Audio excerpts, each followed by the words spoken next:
रूस के दारुल हुकूमत मॉस्को में अल अरबिया फैशन डेज के नाम से 3 रोज़ा फैशन शोज का इनेकाद किया गया, जिसमें मशरिक़ वस्ता के लिबास, फैशन डिज़ाइन, कौमी अतर और जेवरात को उजागर किया गया। रूसी मॉडल्स ने रैंप पर जलवे बिखेरे। तफसीलात मुलाहिजा कीजिए मॉस्को से हमारे नुमाइंदे शाहिद घुमन की इस रिपोर्ट में। हुकूमत मॉस्को में अल अरबिया फैशन डेज के नाम से 3 रोजा फैशन शोज का मेला सजाया गया, जिसमें तुर्की, बहरीन, दुबई, ओमान, उर्दन और मिस्र के सफीरों, पाकिस्तानी कम्युनिटी और रूसी फेडरेशन की अहम शख्सियात ने शिरकत की।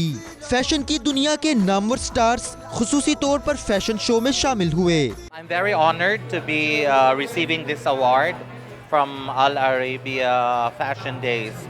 It's a blessing, and Al Arabia for me is like a good platform for designer to showcase their collection in Moscow.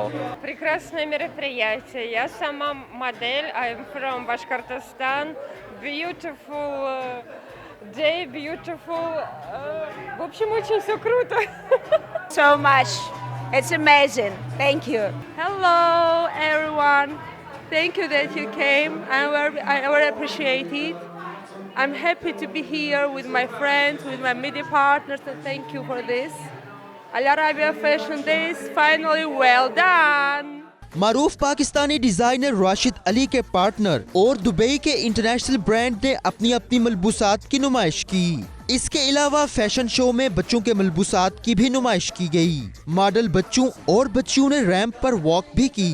Fashion show के इख्तिताम पर अल अरबिया फैशन डेज की ऑर्गेनाइजर लुइजा एवियर, अरब डिजाइनर रियान अल सुलेमानी और लाना एवियर, रूसी डिजाइनर नोयरा आर्तुनिन और दीगर डिजाइनर्स में awards तकसीम किए गए। कैमरा टीम के साथ शाहिद घुमन, 92 न्यूज़, रूस।